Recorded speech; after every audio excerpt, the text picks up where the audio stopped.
El 1 de junio cumplimos 4 años de gestión en el gobierno de El Salvador. Cuando teníamos apenas 5 meses, se detectó la pandemia del COVID-19 en China. El presidente nos llamó y nos pidió entrar en fase de preparación, porque este virus eventualmente iba a llegar al país. Recuerdo que nos dijo lo siguiente: yo creo que Brasil y nosotros podríamos ser los más golpeados por esa pandemia, por nuestro sistema de movilidad de personas.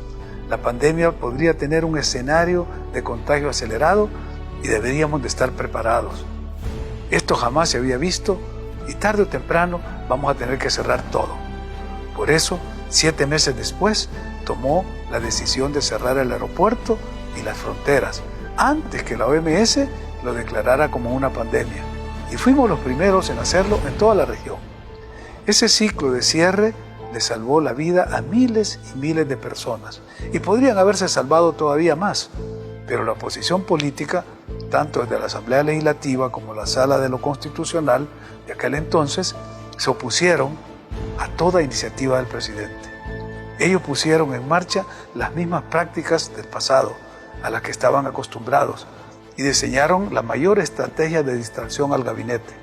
Casi todos los ministros pasaban horas en la Asamblea Legislativa respondiendo a absurdos interrogatorios, que no encontraron eco. Al contrario, preparaban comisiones de interpelación al Gabinete de Seguridad y recomendaban destituir a los ministros que con valor y eficiencia enfrentaban las crisis en el terreno. Luego de superar la pandemia, el presidente sabía que había que entrar a resolver el problema de la violencia.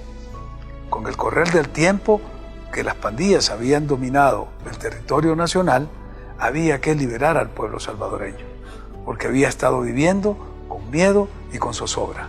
Los pandilleros ya habían asesinado a decenas de miles de salvadoreños y obligado a que más de 1 millón de personas salieran del país. Como lector de la historia les digo, enfrentábamos un fenómeno social sin precedentes, con un enemigo que aún no lo caracterizaban los manuales militares. Por eso hubo que desarrollar una estrategia de guerra inédita, la más audaz a la que yo tengo memoria.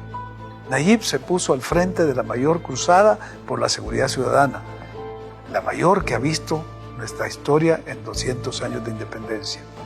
Estas organizaciones criminales habían convertido a El Salvador, como dirían los académicos, en un estado fallido. Para triunfar en esta guerra, Nayib tuvo que ganarle a la generación política más corrupta de la historia, aquella que tenía al Estado como botín, además de funcionar de manera ineficiente y corrupta. Por eso ganó las elecciones con amplio margen en el 2019.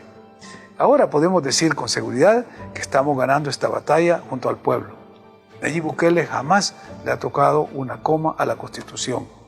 El régimen de excepción que utilizó cuando declaró la guerra contra las pandillas es el mismo que se usó en los gobiernos anteriores para combatir a la insurgencia del FMLN y que estuvo vigente por varios años. Los resultados están a la vista de todos.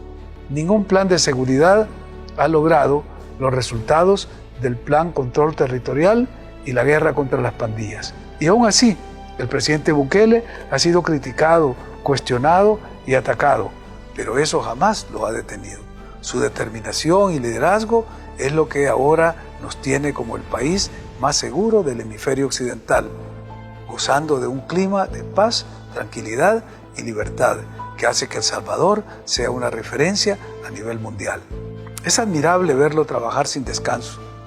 Estimados amigos, cada día me siento más orgulloso de servir al lado del mejor presidente de la historia y le agradezco a él porque siempre puso la vida de la gente antes que cualquier otra cosa y ha trabajado incansablemente por recuperar el prestigio mundial para nuestro país. Que sea este un feliz 4º aniversario, presidente Bukele.